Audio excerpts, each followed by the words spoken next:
Bien,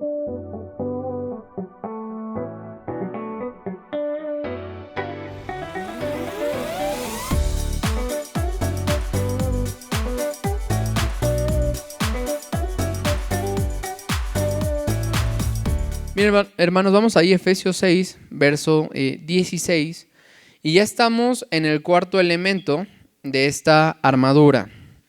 Este cuarto elemento, según lo que nos dice Pablo en Efesios 6, es el escudo de la fe, y vamos a leerlo. Dice: en todo, tomando el escudo de la fe, con el que podréis apagar todos los dardos encendidos del maligno. Recordemos, regresando, el contexto del pasaje. Acuérdense que estamos hablando de una guerra espiritual que se está llevando a cabo sí o sí. Y aquí nos está apuntando, imagínense la escena, o sea, a lo que estaba aludiendo Pablo, ¿no? O sea, el maligno está tirando flechas contra los cristianos, contra los creyentes, y dice Pablo, pero no estamos desprotegidos, sino que tenemos el escudo de la fe. Así lo califica, el escudo de la fe. Pero ahora quiero que veamos, que consideremos a qué se refiere Pablo primero con este escudo, y tenemos que entrar un poquito otra vez al contexto histórico. ¿Se acuerdan lo que platicábamos de que muy probablemente Pablo estaba a un lado de un soldado observándolo y el Señor inspirándolo para escribir esto con eso que él estaba viendo para que fuera entendible? En el Imperio Romano, a lo largo de los siglos que estuvo el Imperio Romano creciendo militarmente, creciendo en su entendimiento de las mismas herramientas que ocupaba para la guerra, fue cambiando todos sus instrumentos, todo su equipo. Pero en este escudo al que está aludiendo Pablo es principalmente aquel, ¿sí se pudo? ¿No? Aquel que se ocupaba por los legionarios llamado scutum, y se los quería enseñar. Escudo medía alrededor de 1,20 m de alto y alrededor de 60-70 centímetros de ancho. O sea, 1,20 m es como esto, ¿no? Más o menos, yo creo. Y unos 60, algo así, ¿no? Este escudo servía para cubrir todo el cuerpo. De hecho, no sé quién haya visto películas, si les gusten estas películas de guerra. Ellos tenían cierta formación para no solo cubrirse a sí mismos, sino cubrir al resto del equipo. Y con estos escudos, tanto no eran atacados por los pies ni su cabeza. ¿Y por qué es tan importante esta especificación? Porque había otro escudo que también era muy común en el ejército romano, que era como el del Capitán América, ¿no? O sea, redondo, alrededor de 60. Bueno, ese es el legionario, aunque ese es el escudo del que estamos platicando. Y hay otra imagen, si ahorita se puede ver, de un escudo redondo que solamente cubría esta parte del cuerpo. Entonces era más idóneo el otro escudo para peleas cuerpo a cuerpo, ¿no? En donde tenían que cubrirse de la espada, del golpe de la espada, y reaccionaban. Este escudo estaba principalmente diseñado para la guerra que todavía tenía cierta distancia, donde eran lanzadas flechas o lanzadas lanzas, y ellos cubrían para seguir avanzando, y de hecho esto les permitía avanzar y seguir avanzando hasta que llegaban a los combates cuerpo a cuerpo o al punto donde ellos querían. Y es interesante que tome este escudo Pablo para referirse al escudo de la fe. ¿Te acuerdas que cada una de las cosas que hemos platicado tenían un contexto, una importancia militar? O sea, el soldado romano se vestía así no por moda, sino porque eso le aseguraba pelear más eficazmente. ¿Sí recuerdan todos los elementos que hemos platicado? Bueno, este escudo era el más eficaz para resistir esos ataques. Y aquí está diciendo eso Pablo. Nota una vez más el texto. Tomen el escudo de la fe con el que podréis apagar todos los dardos encendidos del maligno. ¿Qué nos está implicando ya el texto?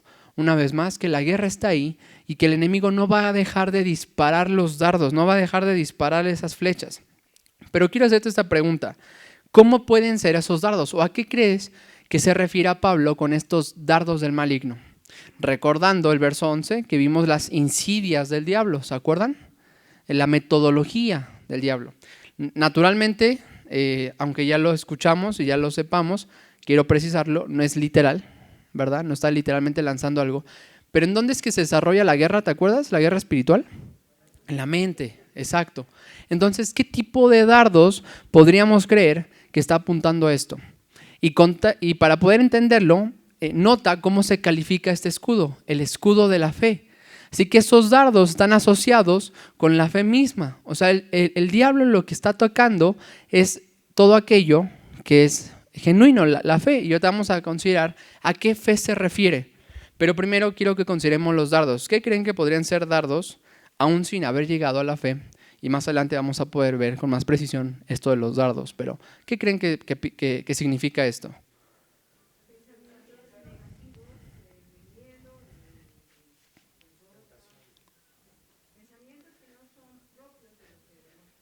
Dijiste derrota, ¿verdad? Ok, muy bien. Pensamientos, y de verdad conéctelo con lo de la fe. Pensamientos de derrota, eso es muy cierto. Joel acaba de decir tentación y también está conectado con la fe. Y ahorita les vamos a ver por qué es que está conectado con la fe. Acusaciones, exacto. Pensamientos de culpa. Miren, el diablo en eso puede ser veraz, en el sentido de que decir eres culpable, ¿no? Porque eso es cierto. Como leíamos, si no me acuerdo, el miércoles pasado, o ya no me acuerdo, Zacarías, cuando el sumo sacerdote le dice, él está inmundo, él está lleno de suciedad. Eso no era mentira. Pero lo que no decía el diablo y a lo que está apuntando era para que él se apartara. Cuando el Señor dice, sí, él está inmundo, pero yo lo voy a limpiar, yo le daré nuevas vestiduras. Entonces estos dados definitivamente tienen que ver con nuestras mentes, hermanos. Pero ahora consideremos qué significa la fe o en qué sentido se está ocupando la palabra fe. Y miren, en el Nuevo Testamento se ocupa la palabra fe principalmente de dos formas. Una, cuando se apunta al contenido de la fe cristiana entendido como doctrina. ¿A qué me refiero con esto? Cuando decimos nuestra fe o de nuestra común salvación, todo esto tiene que ver con el contenido de esa fe, la enseñanza. Pero también se ocupa de otra forma, y cuando se ocupa de otra forma está aludiendo a la confianza que se tiene hacia una persona que enfatiza una relación personal. Este pasaje, cuando dice el escudo de la fe, se está refiriendo a lo segundo, no al contenido doctrinal, sino a la confianza en el Señor. Y tú y yo tenemos que considerar aquí, una vez más, a qué se está, las implicaciones de a lo que se está refiriendo Pablo. Dice John MacArthur, la fe a la que Pablo hace referencia aquí no es el cuerpo de creencias cristianas. Ese término lo ocupa Pablo, pero en el capítulo 4, verso 13. Misma palabra, pero con otro término. Sino a la confianza básica en Dios, la fe en Cristo que se apropia de la salvación y continúa trayendo bendición y fortaleza a medida que confía en Él para recibir provisión y ayudas diarias. Hermano, esto es tan importante porque quiero que consideres esto. El arrepentimiento y fe fue el llamado que hizo Jesús a sus discípulos a ir a predicar. Dijo, id y predicar, vayan y prediquen el arrepentimiento para el perdón de pecados, ¿no? Que se arrepientan y crean. Es lo que llamó Jesús a que hicieran. Pero esto no es un evento inicial en la vida del cristiano. ¿A qué nos referimos? El cristiano no solamente se arrepiente y cree una vez. O sea, yo me arrepentí hace 20 años, hace 10 años. Eso es real, pero también es real que te sigues arrepintiendo cada día. Es real que creíste en el Señor para el perdón de tus pecados. Es real que sigues creyendo y confiando en el mismo Señor en el que creíste hace 20 años, 15 años. Entonces, la fe no es algo del pasado para los creyentes, ni es algo de principiantes, es para todos los creyentes, maduros e inmaduros. Todos tenemos que seguir creyendo y luchar por aferrarnos a esa realidad. Por eso te leo otra vez esta definición, esta cita de MacArthur. Apropiarnos de la salvación y continuar trayendo la bendición y fortaleza a medida que confiamos en Él para recibir su provisión y ayudas diarias. Entonces, quiero que consideremos esto, hermanos. ¿Es Dios confiable? Porque si se refiere a confianza en, no en algo abstracto, sino en Él, la pregunta sería, ¿es Dios confiable? Y todos vamos a decir que sí. Entonces, ¿dónde está el problema? Y permíteme especificar a qué problema me refiero. ¿Qué sucede cuando tú y yo pecamos? ¿Estamos confiando en Dios? ¿Qué sucede ahí? Pero el pecado en esencia es un acto de deslealtad a Dios. Y no solo deslealtad, es descreerle a Dios. Es decir, que es mentira lo que Él le está diciendo que es agradable a sus ojos o no lo es. Dios no ha dejado de ser confiable, pero hay un problema que tú y yo tenemos que observar en nuestras vidas. Hermano, dice el salmista, alzaré mis ojos hacia Dios. ¿A quién más tengo yo en los cielos si no es a ti? Él mismo dice, el Señor dice en su palabra que no hay imposibles para Dios, no hay imposibles para todo aquel que cree en Él. Entonces, cuando nosotros observamos que hay un reproche del pueblo a Dios, y vamos a Jeremías capítulo 2, verso 5, el Señor le dice estas palabras que son impresionantes para el pueblo de Israel y también para nosotros, porque en Jeremías 2:5 dice, el Señor, hermano, observa, ¿qué injusticia hallaron en mí vuestros padres? Para que se alejaran de mí y anduvieran tras lo vano y se hicieran vanos. ¿Te das cuenta de la pregunta que él hace? Cuando él hace esta pregunta a Israel, ¿qué quería que hiciera Israel? Que pensara lo que estaban preguntando, ¿no? ¿Qué mal observaron en mí? Dice el Señor. ¿Qué perversión o qué falta observaron para que se fueran? Porque nota cómo dice, se apartaron de mí y siguieron tras lo vano. El problema no estaba en Dios, aunque Dios no fuera confiable, y eso tampoco es un problema hoy. Entonces, ¿por qué nuestros corazones se pueden ver tan fácilmente tentados de apartarse de Dios y de confiar en Él? Eso es algo muy común en la vida de los creyentes y más de lo que tal vez nos gustaría pensar o admitir. Pero tienes que considerar esto que estamos platicando del pecado. Si Dios es confiable, entonces ¿por qué no le creemos? Si Dios es confiable, entonces ¿por qué nos apartamos de Él? ¿Por qué lo hacemos mentiroso a Él? ¿Y cómo que lo hacemos mentiroso? Mira, dudar de Dios es equivalente a descreer de Dios. Y con eso se comete un pecado que es hacer a Dios mentiroso cuando Él no puede mentir. Porque no le creemos. Es como si le estuviéramos diciendo, es que no es verdad lo que estás diciendo. Es que yo no puedo confiar en eso que estás diciendo. ¿En qué puedes pensar tú que se puede ver confrontada tu vida en esto? ¿Qué no le has creído al Señor? Aunque digas que sí lo crees. Porque hermanos, noten aquí que tú y yo podemos creer, o sea, nuestra doctrina ser correcta, pero nuestra práctica evidenciar que no lo creemos. ¿Qué notas que puedes ver en tu vida que no le has creído al Señor o que no le crees al Señor? ¿Sabes una de las áreas que yo más noto? ¿Qué pasa con la iglesia? Tocando un pasaje que tocábamos la vez pasada, cuando alguien es sorprendido en pecado, por ejemplo. Dice que los espirituales lo restauren, ¿se acuerdan? Para restaurarlo y que consideráramos a nosotros mismos, no sea que seamos tentados y que caigamos. ¿Cómo tratamos con nuestros pecados? ¿Cómo tratamos con nuestro orgullo, soberbia, arrogancia, mentira, lujuria, avaricia, etcétera, etcétera? ¿Cómo tratas con ellos? ¿Cómo tratamos con ellos? ¿Vamos donde el Señor y vamos con hermanos para que nos ayuden a caminar correctamente el Señor? Pregunta, ¿la Biblia dice que debemos hacer eso? ¿Dice unos a otros? Que nos animemos unos a otros, que nos exhortemos unos a otros. Todos aquí podemos decir, eso es cierto. La vida de la iglesia, desde la perspectiva bíblica, no es una vida individualista, es una vida de comunión y de rendición de cuentas, de sujeción, de amor unos a otros. No de preocuparte solo por ti mismo, sino preocuparte por otros. Eso lo podemos afirmar todos. ¿Cuántos de nosotros lo creemos realmente en la práctica? Que nos humillemos y vayamos. Oye, yo ando así, pasó esto. Oye, te vi haciendo esto, te vi o te escuché diciendo aquello. ¿Cuántos de nosotros vivimos así?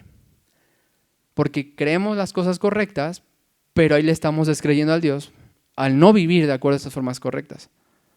Entonces, el pecado, si te das cuenta, está a la puerta, ahí está el punto. Descreemos al Señor y lo hacemos mentiroso, porque aunque podemos decir, Señor, eso es cierto, eso es bueno para la gente, pero para mí no.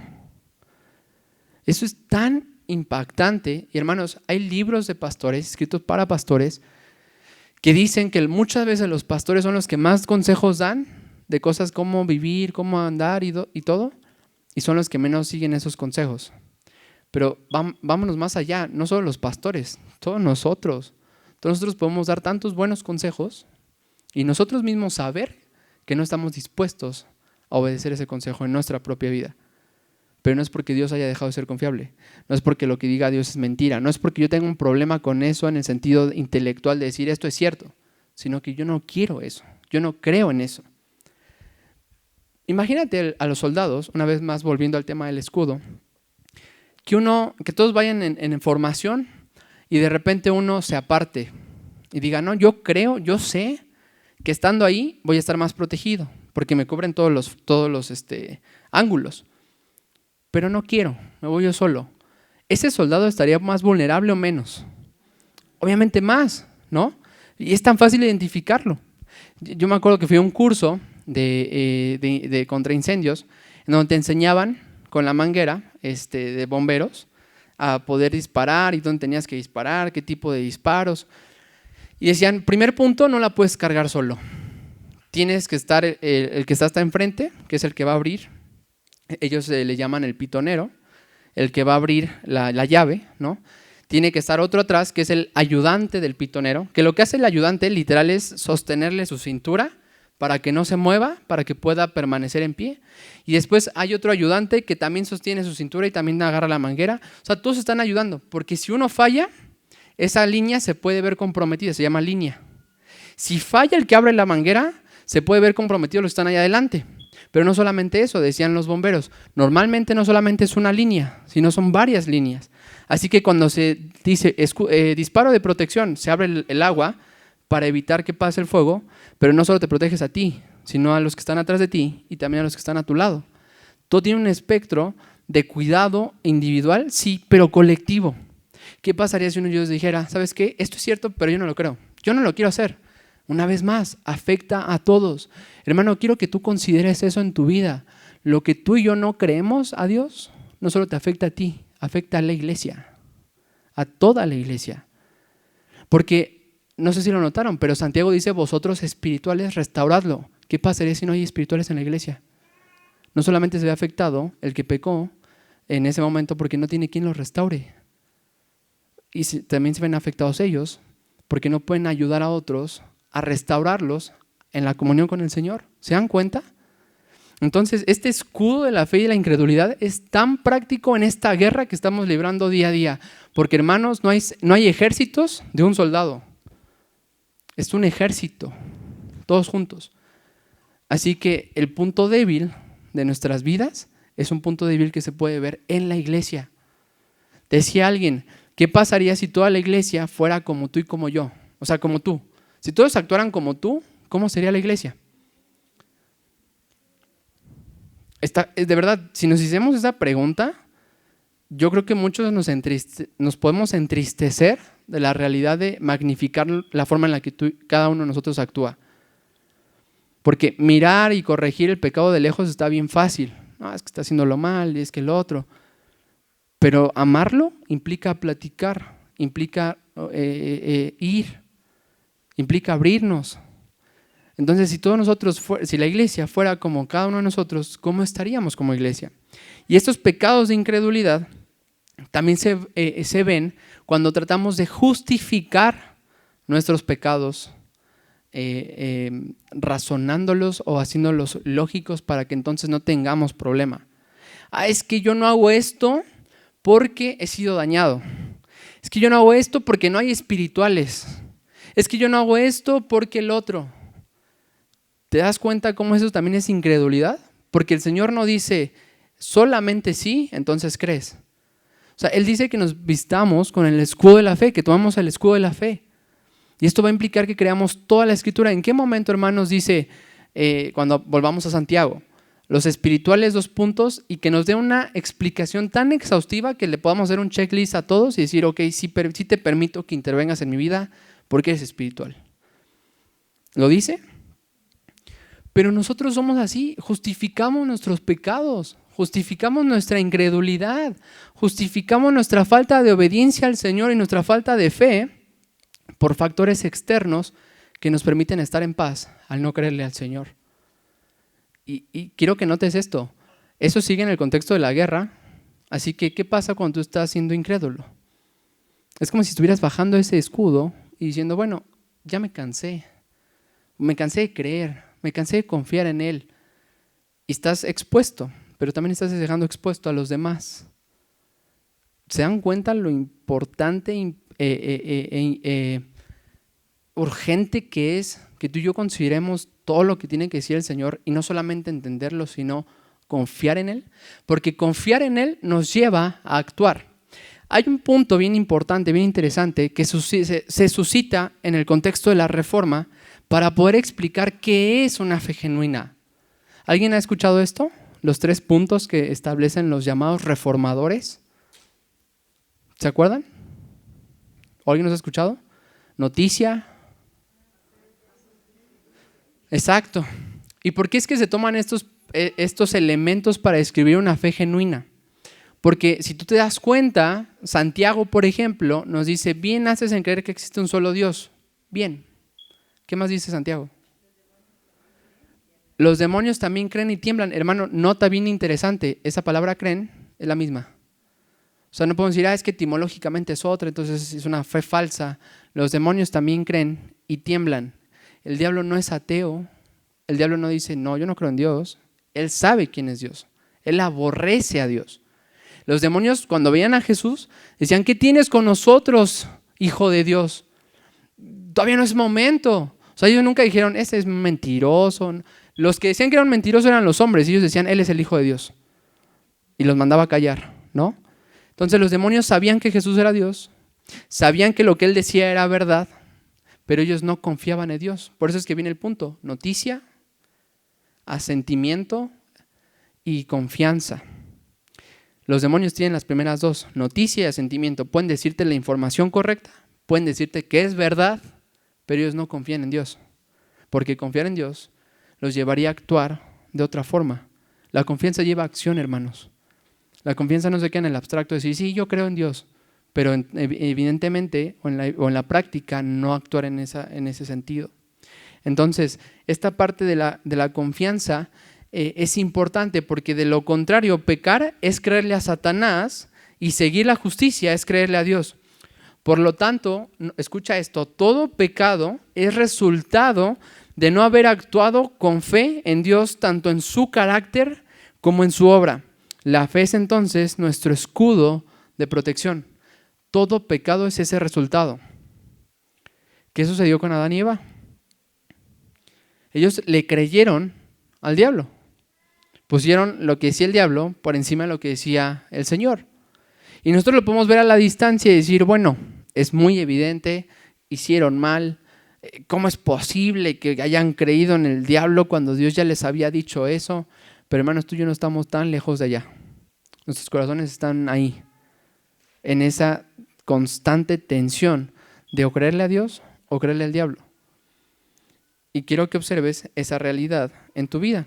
Mira, dice Sujel Michelén, es un pecado no tener fe en Dios. Ya desde ahí, es un pecado no tener fe en Dios, porque Dios es un Dios confiable. En la práctica es descansar confiadamente en su poder, su fidelidad, en su amor, en su sabiduría. 4 cosas. En otras palabras, es confiar en el hecho incontrovertible de que nuestro Dios es fiel a sus promesas, que tiene el poder para cumplirlas, en su amor y su bondad está inclinado a hacernos bien y en su sabiduría Él sabe perfectamente cómo hacerlo y cuándo hacerlo. Yo la primera vez que la escuché, te soy honesto, la tuve que escuchar 2, 3 veces y la voy a repetir porque tal vez también la tengas que escuchar 2 veces. En la práctica es descansar confiadamente en su poder, en su fidelidad, en su amor y en su sabiduría. En otras palabras, es confiar en el hecho incontrovertible de que nuestro Dios es fiel a sus promesas. Tiene el poder para cumplirlas. En su amor y bondad está inclinado a hacernos bien. Y en su sabiduría, Él sabe cómo hacerlo y cuándo hacerlo. ¿Te das cuenta cómo está apuntando al carácter y a las obras de Dios en una forma práctica en nuestras vidas? ¿Qué sucedió con Abraham después de la promesa de Dios? Porque es bien interesante que Abraham obedece al Señor y sale, ¿no? Cuando lo llama a salir de su parentela y lo llama, le hace una promesa que vendría descendencia, Pero acá aparentemente mi perspectiva es que acá era más complicado creer en el contexto de la comodidad, todo está bien, ¿y por qué quieres que me salga? ¿Y qué vas a hacer? No veo qué vas a hacer. Acá transcurre el tiempo y después le dice, te voy a dar un descendiente, la simiente. ¿Y qué hace Abraham? ¿Cómo? Le creyó, pero pasó el tiempo. Pasó el tiempo. ¿Y por qué digo pasó el tiempo resaltándolo? Porque me llamó la atención esta última parte. En su sabiduría, él sabe perfectamente cómo hacerlo y cuándo hacerlo. ¿Qué? Cumplir sus promesas. Él sabe cómo bendecirnos. Él sabe en qué momento idóneo para bendecirnos. Porque él es fiel a sí mismo. Pero ¿qué sucedió con Abraham? De la promesa. ¿Tú crees que en la mente de Abraham pasó el Dios no es confiable? Tal vez no verbalmente, pero eso fue lo que mostró su acción. Porque no vino donde Dios y le dijo, oye Señor, tú me hiciste esa promesa, pero ¿cómo va a suceder? Porque ya han pasado años y aparentemente fue una promesa que se quedó en el pasado. Pero hermano, Dios no es como los hombres que te puede prometer algo hoy y en 2 años, en 3 años ya se le olvidó lo que te dijo en una plática. Y te digo, oye, ¿te acuerdas que esa vez me dijiste? No, pues no me acuerdo. Tú no estás esperando algo de alguien así, ¿no? O sea, la verdad, o sea, es más, cuando alguien te invita a comer y no te dijo nada la próxima semana y era ese día que se iban a ver, dices, bueno, se le olvidó, ¿no? O sea, no era una promesa en la que me podía anclar, ¿no? De yo sé que me voy a encontrar con él. Pero el Señor le hizo una promesa a Abraham de que iba a bendecirlo. Pasó el tiempo, él no va con el Señor y él toma la acción para cumplir esa promesa. Pero viene el Señor y le dice, no, Abraham, no es por ahí, no es cualquier simiente, es la simiente. Y el Señor sigue su promesa. Pero la vida de Abraham fue una crónica de una fe debilitándose. Vamos a ver un par de promesas el día de hoy, porque no te quiero dejar tampoco así como en el limbo de, bueno, ¿y qué promesas? ¿De qué hablamos? Hay muchas promesas, pero ¿cuáles? De las cuales tú y yo podemos aferrarnos a esas promesas, entendiendo su carácter y su obra. Pero tenemos que hacer otra pregunta. ¿La respuesta de este escudo de la fe está en la fe misma? ¿Sí me explico con esa pregunta? O sea, aquí lo que nos está llamando el Señor es a tener fe en la fe. La respuesta es que no.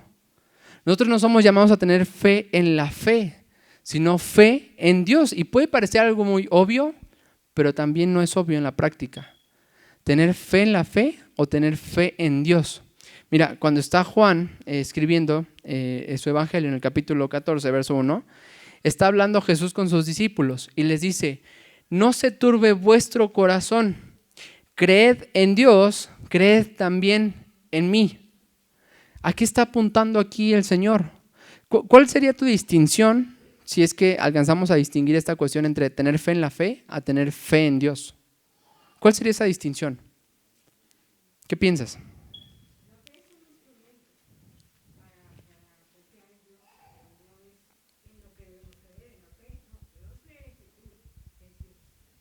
Ok, muy bien. O sea, consideremos esto, tú no creas o no confíes en tu propia fe. Confía en el Dios que te da fe. Un hombre, ya cuando iba a morir, era un creyente, pastor, pero él luchó muchas veces con la realidad de saber si era o no nacido de nuevo.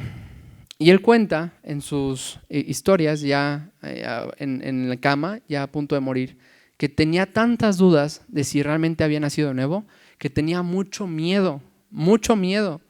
Y le escribe a otro pastor amigo y le dice, oye, por favor ven a verme, porque yo sé que voy a morir y me siento tan angustiado de no saber en dónde estoy parado. Y él fue a hablar con él. Y en esa plática él le empieza a contar por qué es que estaban angustiado, que tenía dudas sobre realmente si había nacido de nuevo o no. Y le dice el otro pastor, mira, ¿qué pasa cuando tú vas a cruzar un puente? Tú tienes un puente, ¿no? Tú estás acá, tú quieres llegar allá. ¿Cómo le haces para estar certero de que vas a poder cruzar? Dice, tú miras el puente, ves que esté bien hecho, ves que esté bien formado, que no esté roto, y tú confías en cuando ves el puente que vas a llegar allá. No porque ya estés allá, sino porque el puente que te va a llevar allá lo observas que está bien y caminas. Dice, mira, tú tienes que confiar en Dios, no en ti, no en tus sentimientos, no en tus pensamientos. Tú confía en Dios. ¿Qué ha dicho Dios? Que todo aquel que cree en Él tiene vida eterna. Que todo aquel que viene a mí, no le echaré fuera. Que todo aquel que está en él, nueva criatura es. Dice, tú tienes que mirar a Jesús, contemplar a Jesús, mirar en toda la plenitud de quién es Jesús, y eso va a producir fe en tu corazón. Certeza de quién es Jesús y lo que Él ha hecho en tu vida. Hermano, es tan hermoso porque es real. A lo que estaba diciéndole este pastor era, cuando tú dudes, no creas en tu fe, no confíes en tu fe, sino confía en el autor de esa fe. Y ese es el punto. El escudo de la fe es la confianza en Él.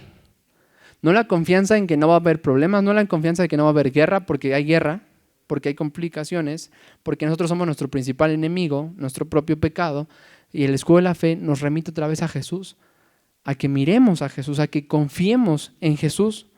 Entonces, si nosotros vamos a la Escritura, podemos recordar y mirar algunas promesas. Mira, ¿qué nos dice Proverbios 8:34? Vamos a leer varios versículos, así que te pido ahí, vayamos siguiéndolos y observar qué es lo que dice el Señor en estos pasajes. Proverbios 8:34.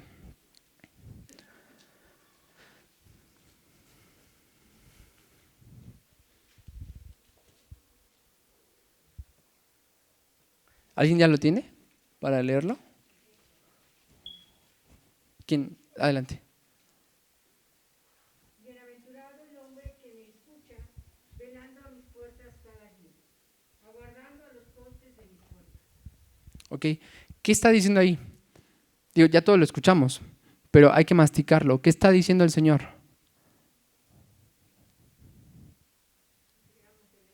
¿Cómo?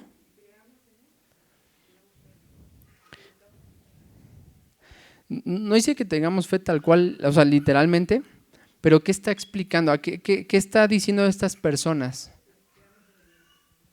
¿Ok?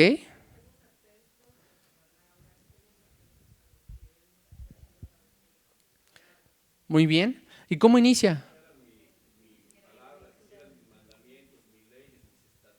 Ajá. Muy bien. Muy bien.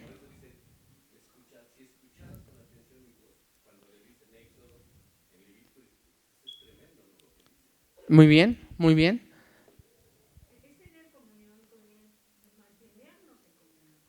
Ok. Perfecto.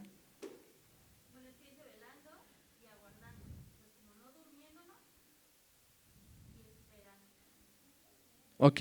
¿Y cómo inicia el pasaje? Bienaventurados. ¿Tú y yo creemos eso? ¿Nos aferramos a esa promesa?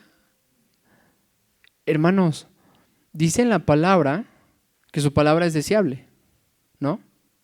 Si como a tesoros deseares mi palabra, y nota la comparación como a tesoros. Alguien decía como ejemplo, ¿qué pasaría si dijeran en el patio de acá hay $1,000,000 enterrados, el que lo encuentre se lo gana? Todos estaríamos allá, ¿no? Buscando ese $1,000,000. Es más, ya te están pensando en qué se lo van a gastar. No es verdad. ¿Pero por qué? Porque es deseable. Él lo compara y dice, si como a tesoros tú atesoraras mi palabra, si lo vieras tan deseable, así como ves el tesoro, tú serías bendecido a todos aquellos que atienden mi consejo. Hermano, ¿cómo nos habla Dios? Por medio de su palabra. Por medio de su palabra.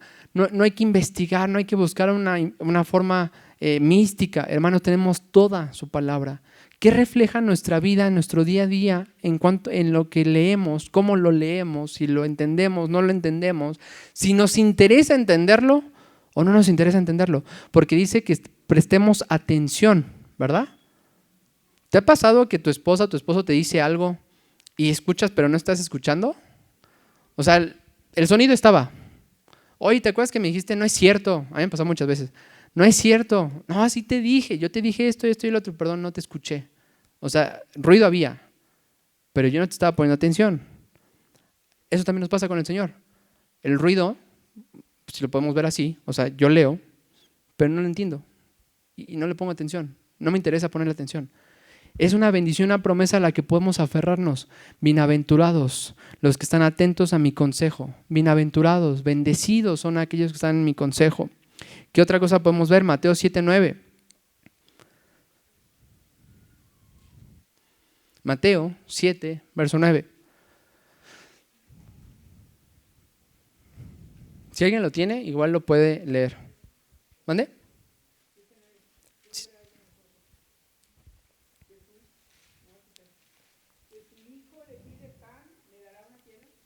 Ok, noten cómo está comparando el carácter del Señor con padres. ¿Cómo se refiere aquí a los padres? Malos, ¿no? Y eso está apuntando a todos los hombres, ¿no? A la condición del corazón del hombre. Pero aún siendo malos, si tu hijo te pide pan, dice, aún padres malos, no le van a dar una piedra, porque son sus hijos, están cuidándolos, son llamados a proveerles, a sustentarles. Y dice, ¿cuánto más no hará el Padre? O sea, nota cómo el carácter está resaltando aquí la excelencia de nuestro Dios para con nosotros. Tú eres su hijo, su hija. Y Él quiere bendecirte, hermanos, de verdad Él quiere hacerlo. De verdad Él quiere satisfacer nuestros corazones. Él quiere consolar nuestros corazones. 2 Corintios inicia así.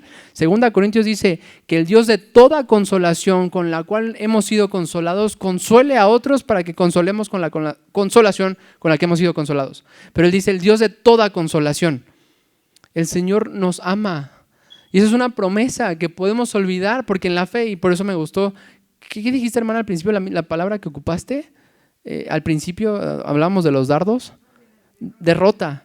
Hermano, en la derrota, cuando nosotros dudamos, flaqueamos, caemos en la tentación, como decía Joel, dudamos de ese amor.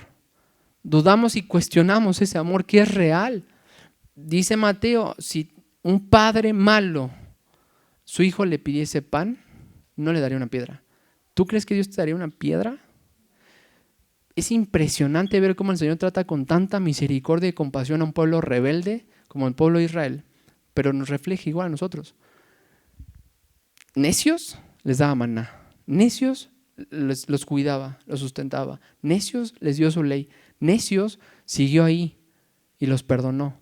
Hermano, ese es nuestro Dios, es una promesa a la cual tú y yo debemos aferrarnos. ¿Qué nos dice Malaquías 3:10?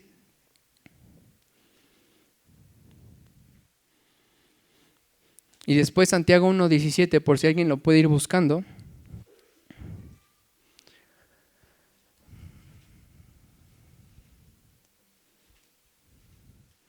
¿Alguien lo quiere leer?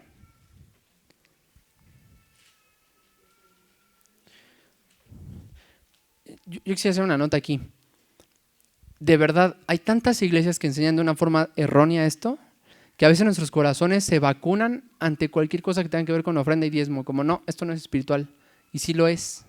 El Señor lo mandó.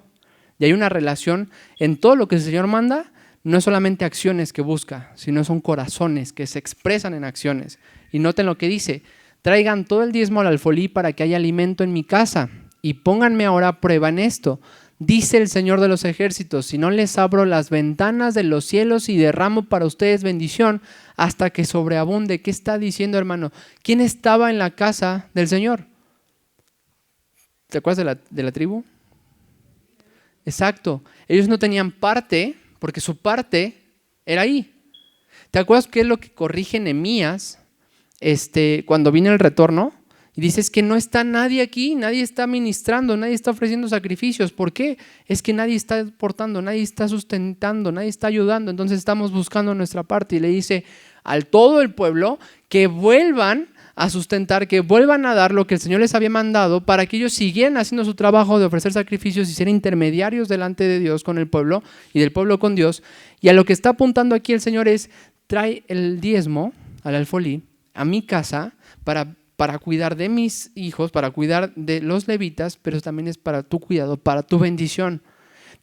Es lo que dice también Corintios, cuando dice Pablo, que cuando él le pide a la iglesia en Corinto que observe el ejemplo de las iglesias en Macedonia, les dice, observen que esto no es para su pobreza y su enriquecimiento de Jerusalén.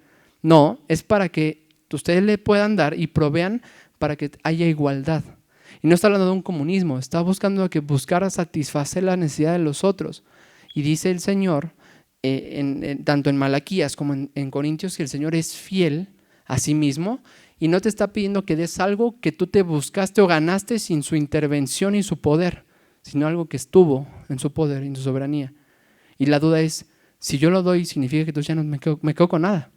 Ahí estamos dando al Señor y de su provisión. ¿Te das cuenta? O sea, eso es lo que sucede. Es que yo si doy, me estoy despojando y significa que yo me quedo solo. Me quedo sin esto, que me da mi seguridad, mi confort. Y es como decir, Dios no me va a proveer en el futuro. O sea, Dios fue bueno hasta aquí. ¿Han visto a los perritos que les sirves de comer y no se lo comen y lo apartan como si dijeran, es que tal vez mañana no me sirven de comer? Y nos reímos. Yo me reía de mi perrita cuando hacía eso. Decía, ¿cómo es posible, no? O sea, yo te voy a dar de comer.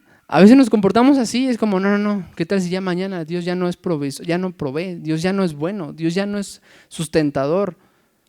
Y dejamos de creerle al Señor. ¿Qué otro pasaje podemos ver? Les decía Santiago, ¿verdad? 1:17. ¿Qué dice Santiago 1:17?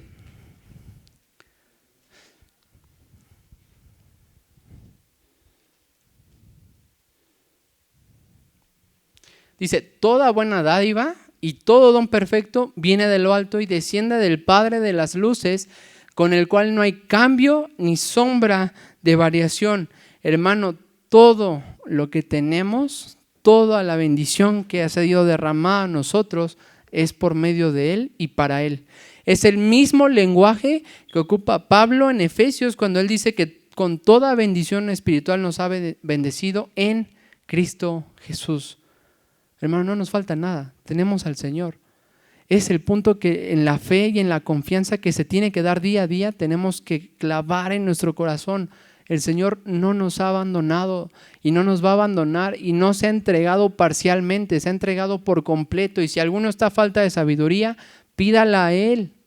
Y si alguno quiere pan, pídalo a Él, no le va a dar piedras. El Señor está atento y cuidando de todos sus hijos. Y dice en Filipenses 4:19 que Él va a suplir todo lo que nos falta conforme a sus riquezas en gloria. Quiero que notes esto y vamos a leer ese pasaje porque es impresionante. Decía alguien, ¿qué pasaría si tú le pidieras a un multimillonario que supliera una necesidad, que diera una aportación de algo? O sea, un multimillonario es inmensamente rico. Tú esperarías, no 100 pesos, no 1,000 pesos, o sea, en proporción a sus riquezas. Y sería una aportación muy grande. ¿Cómo está presentándonos aquí Pablo al Señor? Y no nos estamos refiriendo a una cuestión de riquezas monetarias, sino a su carácter, que tiene implicaciones de bendición monetaria definitivamente, pero creo que no es a lo que apunta principalmente el texto, sino a entender que todo lo que sea deficiente en ti, en tu carácter, en tu vida, no según tus criterios, sino sus criterios, Él los va a bendecir y nos va a traer toda bendición según su riqueza. Hermano, al Señor le falta riqueza, le falta compasión, sabiduría, amor, no le falta nada. Entonces volvemos a la pregunta inicial, ¿por qué dudamos? ¿Por qué de forma tan real y tan constante dudamos de Él? Si lo que nos muestra la Escritura que Él es excelente, que Él es perfecto. ¿Tú dudas de Él al pensar en tu propia santificación? O sea, tú miras tu vida y dices, he pecado en esta otra. Pero lo contrastas con la perfección de Cristo y dices, hay esperanza en mi vida por su poder, por su gloria, porque Él va a suplir todas mis necesidades, todo lo que me falta. ¿O te estás mirando a ti y poniendo tu fe en ti? ¿O tu fe en tu fe? ¿Te das cuenta? El Señor nos está diciendo, mira a Cristo y sigue confiando en Él. Así como lo hiciste antes, síguelo haciendo. Porque la confianza que tuviste antes no significa que no va a venir la tentación o las flechas en otro momento. No se ha decretado el momento de paz de esta guerra. ¿Sabes cuándo se va a decretar ese momento? Cuando Él venga en gloria a juzgar al diablo, a los ángeles y a todos sus enemigos. Y en ese momento el Señor va a establecer su reino para siempre. Y los escudos los vamos a bajar. Pero mientras no estamos desfilando como el 16 de septiembre, estamos luchando. Y de verdad, ancla tu corazón y en tu mente que no solo estás luchando por ti, por tu vida como un soldado egoísta, sino como un soldado que se está cubriendo, pero está cubriendo a los demás, está cuidando a los demás. No es una lucha de un soldado, es un ejército. Decía John Newton, ¿te acuerdas de quién era John Newton? El de Sublime Gracia. Dice él, tenemos un Dios al que no se le puede pedir demasiado. es abundante en misericordia, abundante en gracia, complaciente con sus hijos para producir en nosotros el carácter de su Hijo. Hermano, acércate a Dios. Acerquémonos a Dios con la plena certeza de lo que ha dicho es cierto. Pero no solo que es cierto, sino que Él puede y desea cambiar nuestros corazones para que lo creamos y lo vivamos. Y si tú estás aquí sin Cristo, también te puedo decir con toda certeza que puedes acercarte a Él. Y Él dijo que todo aquel que viene a Él no le echa fuera. Es un llamado también de arrepentimiento y fe para los que no creen en el Señor. Y por último, cerramos con esta afirmación que para este momento creo que ha sido ya explicada, pero subrayada en este momento. La fe no es opcional. El escudo no es opcional. El soldado no podía decidir, ¿sabes qué? Yo me voy sin escudo, yo voy solito, corriendo contra el ejército enemigo. Es toda la armadura de la fe, toda la armadura de Dios. Perdón, no la armadura de la fe, la armadura de Dios, el escudo de la fe. Dice en Hebreos 11:6 que sin fe es imposible agradar a Dios, porque es necesario que el que se acerca a Dios crea que Él existe, pero no solo ahí, crea que Él existe y que es remunerador de los que le buscan. Hermano, creamos eso, que Él es remunerador de los que le buscan, que Él nos va a responder, que Él desea hacerlo, porque Él va a exaltarse a sí mismo a través de la vida de sus hijos.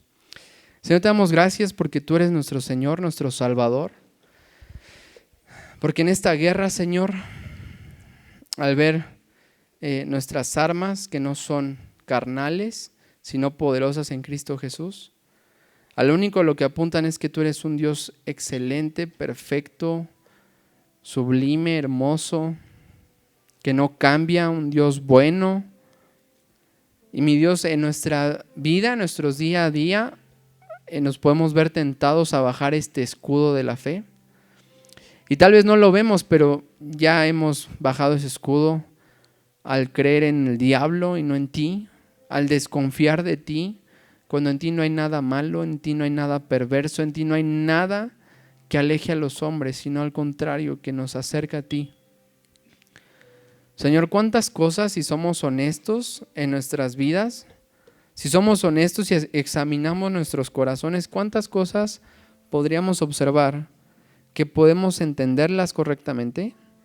Podríamos explicarlas correctamente, podríamos llamar a otros a que las crean, pero que en la práctica nosotros estamos actuando como incrédulos y te hacemos mentiroso, porque es como si dijéramos, eso que dices no es verdad o no es verdad para mí.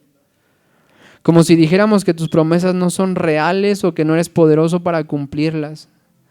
¿Cuántos de los que estamos aquí, Señor, estamos o hemos dudado de que tú respondes oraciones? ¿Hemos dudado de que tú perdones nuestros pecados? ¿Hemos dudado de que necesitamos una intervención urgente diaria de ti en nuestras vidas para crecer a tu imagen? ¿Cuántos de los hemos dudado de que necesitamos a nuestros hermanos en nuestras vidas y que no es una vida individual, no es una vida egoísta, sino una vida que se preocupa por los demás? ¿Cuántos aquí hemos dudado de tu poder para cambiarnos? ¿Cuántos aquí hemos dudado en el poder para cambiar, pero en la vida de nuestra pareja, de nuestro esposo, nuestra esposa, de nuestros hijos? ¿Cuántos hemos dudado, Señor, de que tu palabra es suficiente? Y eso, una vez más, Señor, podemos no decirlo literalmente, expresarlo verbalmente, pero sí estar ahí en nuestro corazón, Señor. Cuando no nos basta tu palabra, cuando no nos basta, Señor, la escritura tan amplia que has dejado para nuestra propia salvación, para nuestra vida, para guiarnos. Cuando no nos basta, Señor, tu provisión. Cuando no nos basta, Señor, tu compasión. Y queremos algo más que la cruz. Pero no hay nada más perfecto que la cruz. Porque ahí tú te entregaste, Señor, voluntariamente por nosotros, para decir completo está. No hay nada más que añadir. Ahí, Señor, el pecador culpable que estaba a tu lado escuchó que estaría contigo en el cielo, en el paraíso. ¿Cómo es que eso podía ser real? ¿Cómo es que alguien puede escuchar que hay vida eterna y perdón de pecados y que hay un Dios soberano, amoroso, compasivo, clemente y dudar de eso? La realidad, Señor, es que nosotros estamos batallando todos los días y que es tan evidente que esta guerra es real, que esta guerra es constante, que es una guerra sin cuartel y que es una guerra, no un juego. Que el enemigo sigue lanzando esas flechas de temor, esas flechas de duda, esas flechas que buscan desviarnos de la confianza en ti. Esas flechas que fueron lanzadas desde el principio con Adán y Eva, con que Dios ha dicho, con que el Señor les ha dicho esto, eso es mentira, es que Él no quiere esto. Y ellos escucharon audiblemente la voz del enemigo. Y nosotros puede ser que no la escuchemos audible, pero está ahí, esas flechas están siendo lanzadas, están encendidas, buscan dañar, buscan destruir. Pero este escudo que tú nos has dado, el escudo de la fe, es para que podamos apagar esos dardos encendidos. Esos dardos son fuertes, pueden ser letales, pero no estamos desprotegidos. Tú estás con nosotros, mi Dios, tú vas con nosotros. Y tú nos has dado toda tu armadura, tu espíritu morando en nosotros, como leíamos hace rato, como nuestra hermana nos recordaba este pasaje, tu espíritu intercediendo por nosotros, tu espíritu obrando en nosotros para hacer tu voluntad. Gracias Jesús, gracias Señor, porque somos tuyos y estamos seguros en tus manos. Llévanos a confiar cada vez más en ti, a amarte, a desearte en nuestras vidas. En tu nombre oramos. Amén y amén. Vida Nueva para el Mundo se sostiene y propaga el mensaje de salvación de Jesucristo gracias a Dios y a tus donativos. Llevemos juntos el Evangelio de Jesucristo al mundo entero. Realizamos eventos, seminarios, congresos y diferentes programas para dar a conocer el mensaje de salvación y el poder de nuestro Señor, transformando y edificando vidas de mujeres, hombres, niños alrededor del mundo. ¿Qué pasa cuando decides hacer tu donativo? Aunque no puedas llevar la palabra personalmente a todo el mundo, de esta forma lo estás haciendo. Con tus donativos o aportaciones, estás sembrando y formando parte de lo que Dios está haciendo en su obra. Estás ayudando a traer luz a la oscuridad, paz al conflicto y esperanza a los que no tienen ninguna. Dona desde México.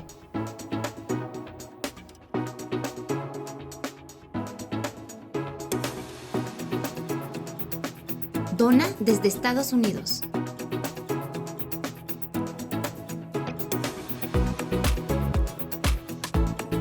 Para el resto de donaciones de otras partes del mundo, www.vidanuevaparelmundo.org.mx/dona. Estamos cumpliendo la gran comisión. Por tanto, vayan y hagan discípulos a todas las naciones, bautizándolos en el nombre del Padre, del Hijo y del Espíritu Santo, enseñándoles que guarden todas las cosas que les he mandado. Y he aquí que yo estoy con ustedes todos los días hasta el fin del mundo.